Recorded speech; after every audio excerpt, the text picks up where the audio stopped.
Elder Futhark would have been used before the Viking Age. During the Viking Age, they would have used Younger Futhark, which is a little bit more it's more of like a simplified form of the runes, but like a more complicated way of writing. Hey YouTube, welcome back to our channel. My name is Elena. And I'm Bjorn. And this is Vikings React, where we take a look at some of your favorite Viking shows and discuss their historical accuracies. Since we just finished Vikings Season 6 Part 1, we're now looking at the trailer for Vikings Season 6 Part 2. First part of Season 6 was really intense. Definitely surprised the both of us in terms of what we actually expected going into this, into the show and into the channel. So it's been pretty interesting to kind of see the development and see everything that they're touching on right now. Mm-hmm. Definitely looking forward to Season 6 Part 2. Mm-hmm. So we do have an official trailer that's out. So we're going to be checking out the trailer and seeing what we got ahead of us. It's such a pretty looking sword.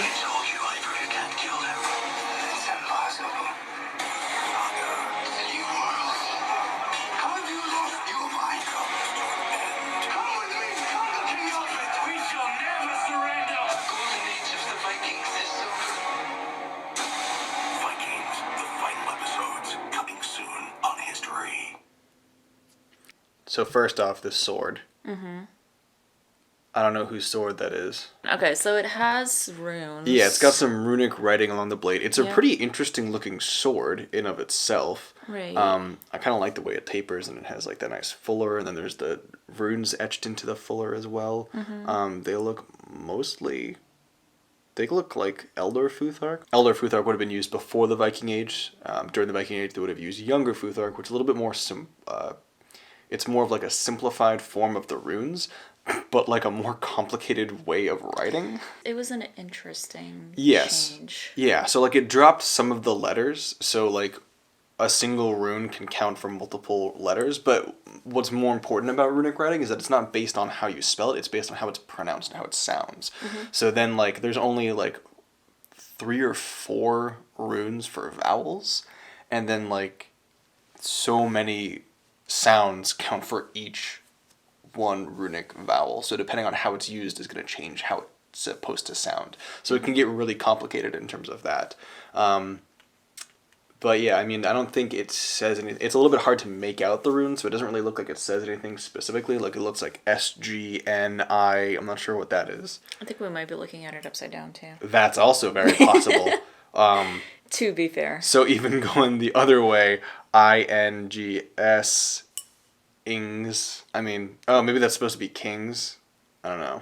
Yeah. Yeah, overall it seems like the general shape of the sword, and the hilt and everything like that is very Viking Age. Yeah, the blade is a little bit off just because at the very like base of it where it meets the lower guard, mm-hmm. It looks like flat ridged. Like you can actually see the bevel of the blade kind of like taper off. Yeah. That's not really like a style of swords. That's a little bit more of like a modern thing, especially with the 2 grooves that go along too. It's mm-hmm. more for decoration. It's a really nice style, mm-hmm. but it's not how like a blade typology would have been. Yeah. But the sword itself is follows that Peterson typology. In terms of how the pommel cap and everything is shaped. Mm-hmm. It looks kind of similar to how they did that knife in Last Kingdom, mm-hmm. where it's like a full cast, like metal everything in terms of the pommel and the crossguard. Yeah, it's not put together. Like the entire shape is just... It looks cast. Made together, yeah. Yeah, so that's not something that we would have found in the Viking Age. They would have been distinct sections, and then the grip itself, mm-hmm. Like the handle would have been like wood or possibly bone. Mm-hmm. And like through it would have been the tang, and then all that's wrapped around the center of it, not like cast as a solid piece of metal. Right. Yeah. And the other thing about it is that it does look like it's pretty decorated, so mm-hmm. I would imagine that the sword is for somebody important. It could be Ivar, it could be one of Ragnar's other sons that we're looking at. I'm not 100% sure. It could be Ubba, yeah.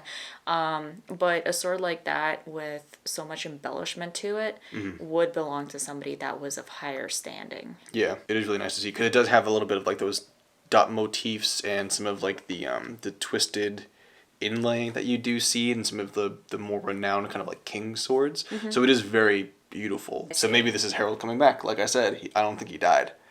But that's my speculation. Yeah. Now Ivar's fighting against a bunch of people. But yeah, I mean that was the whole thing in part 1.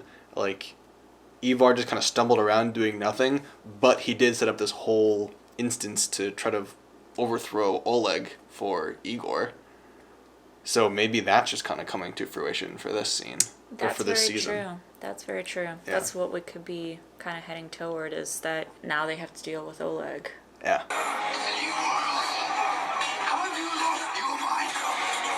They have been showcasing some two-handed axes, which I'm pretty excited about. Yeah, it's pretty interesting. I can't tell if Uba's fighting Norsemen. So I don't know if he comes back first and then goes over there. Or if he's like fighting people in Iceland, maybe he's fighting people in the settlement, because that whole thing with the Christianity stuff was going on as well. I don't know. That's true. Come to King Alfred? We've already had the Great Heathen Army. Alfred's dead, isn't he? Oh, I mean, there's multiple Alfreds, I'm sure. That's fair, but... But, like, now is he gathering, like, a host of, like, Anglo-Saxons to fight now? Like... I did see crosses. Well, I mean, that could have been the Rus, too. Because the Rus were saying, like, it's the end of pagans. That's true. It's now everything's Christian. Ah. That's true. I don't know. I guess it just kind of made me think of the Anglo-Saxons. I mean, it's possible. I don't know. I'm already confused. We shall never surrender. Vikings, the final episodes coming soon on History. Those are the Native Americans. Yeah, okay. So we got this some shot, natives here. This shot looks so different from anything else in the trailer. Yeah. It's kind of insane. That almost looks like a map painting, to be honest with you. Yeah. This is going to be interesting to see this part of it. So he definitely gets to America. Yep. Congrats. Yep, so we're going to America. Yep. I thought that they were going to leave this off until the Netflix spinoff.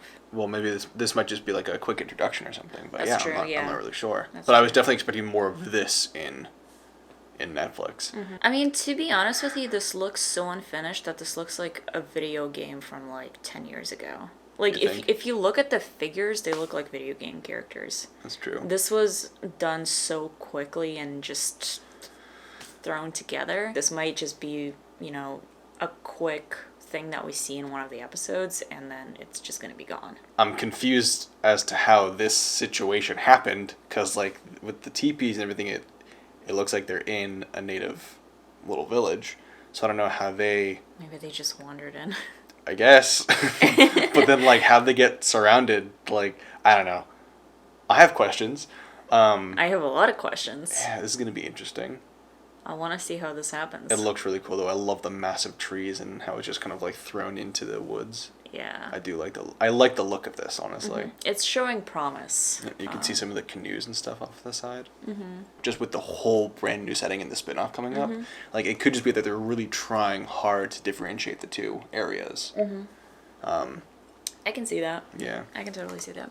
But this is definitely something that's in development. But it does show a lot of promise. Like, just even looking at the still, like, yeah, it's kind of low quality, but it is showing a lot of promise, and I'm excited to see this part of the Viking travels. I'm very interested in how they're gonna go about this, because we do have some written accounts of the Vikings and the Norsemen, like their first encounter with the natives. So I'm very interested to see, again, if they're going to really use the information that we have as an example and as a template, or if they're really going their own general way with things. I have a lot of questions.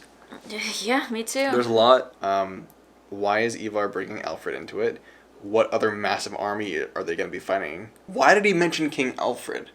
I don't know. I don't get that. Yeah. Because we've already had the heathen army, obviously, so that King Alfred should be dead. Unless it's another King Alfred. Yeah, no, I can't recall any other Alfred off the top of my head. I feel like there might be another, but, like, who even knows? So there's got to be some kind of weird inclusion for that, or for some other Englishmen getting involved with stuff now, which means they're going to be going to England again, I guess? Maybe. I don't know. We'll see. I don't know. They seem to be kind of all over the map, because now we're following Iceland, and they're coming to North America, but at the same time we're also still in Norway trying to fight those battles with the Rus. Yeah. I feel like it's gonna be all over the place, honestly, Yeah, this has high potential for season 8 Game of Thrones, I feel like. if they're not careful about it. Yeah. Yeah. I feel like that's kind of always going to be a thing when you're like trying to wrap up like an epic series like this, you know? So yeah, Anyway, this is going to be interesting. I'm scared. I'm excited. I'm hearing that we have to wait until November to see this. Yes, in the meantime, you know, we have The Last Kingdom, we have Ragnarok, we have Hellblade. So we have plenty of stuff to watch and Yeah. play and do until November, so I'm not super worried about it. Thank you guys so much for watching. We hope you enjoyed it. If you did, hit the like button. If you're new to the channel, make sure to subscribe and hit the bell so you can be notified of our future videos, and we will see you in the next one.